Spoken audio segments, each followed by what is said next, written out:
আসসালামু আলাইকুম। আপনার সিমটি কার নামে রেজিস্ট্রেশন করা সেটা যদি আপনার জানতে হয়, তাহলে তার জন্য যে নর্মাল উপায়টা আছে সেটা হলো আপনার মোবাইল ফোন দিয়ে একটি কোড ডায়াল করে আপনার সন্দেহজনক আইডি কার্ড দিয়ে শেষে 4 ডিজিট নাম্বার দিয়ে চেক করতে হয়।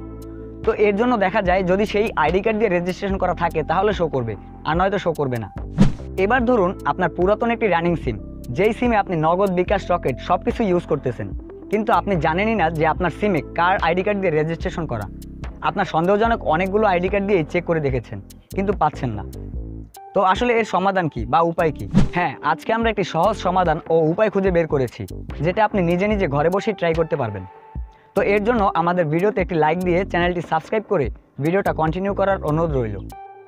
আমাদের কাছে একটি সিম আছে যেটা কার আইডি কার্ড দিয়ে রেজিস্ট্রেশন করা সেটা আমরা জানি না, আর এই সিমে নাকি নগদ, বিকাশ দুটোই করা আছে। তো সিমটা এই ফোনে ঢুকানোর পরে আমরা নগদ অ্যাপসটা ইনস্টল করব। যদি আগে থেকেই নগদ অ্যাপসটি থেকে থাকে তাহলে আনইনস্টল করে আবার ইনস্টল করবেন, দেন এটাকে ওপেন করবেন। এবার আপনার সিমের নাম্বার ও নগদের পিন দিয়ে এই সিমের নগদ অ্যাকাউন্টটি লগ ইন করবেন।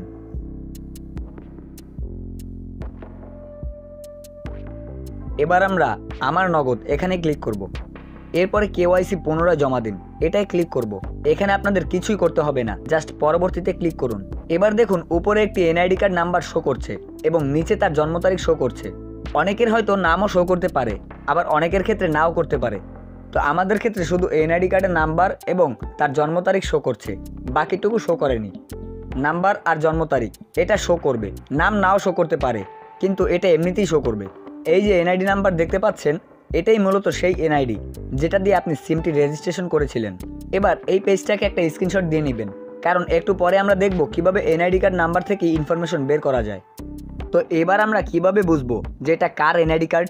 যদি আমরা এটা কার এনআইডি কার্ড সেটা বের করতে না পারি, তাহলে এটার সিমের মালিকানাও পরিবর্তন করতে পারবো না, আর অন্য কিছুও করতে পারবো না।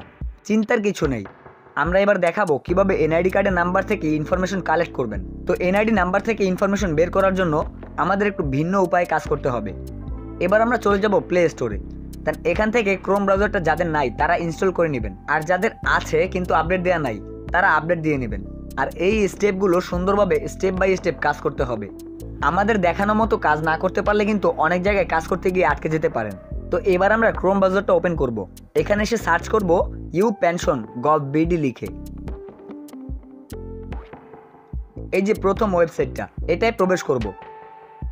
এরপর এরকম একটা ইন্টারফেস দেখতে পাবেন। এখান থেকে এই যে 3 লাইন, এটাই ক্লিক করে আমরা চলে যাব পেনশন রেজিস্ট্রেশনে। এরপরে আমি সম্মতি আছি এটাই ক্লিক করে দিবেন। এবার এরকম একটা ইন্টারফেস দেখতে পাবেন। এখান থেকে উপরে প্যাকেজ স্কিম নির্বাচন করুন, এটাই ক্লিক করে সুরক্ষা সিলেক্ট করে দিবেন। নিচের ঘরে নগদ থেকে পাওয়া সেই এনআইডি কার্ডের নাম্বারটি দিব।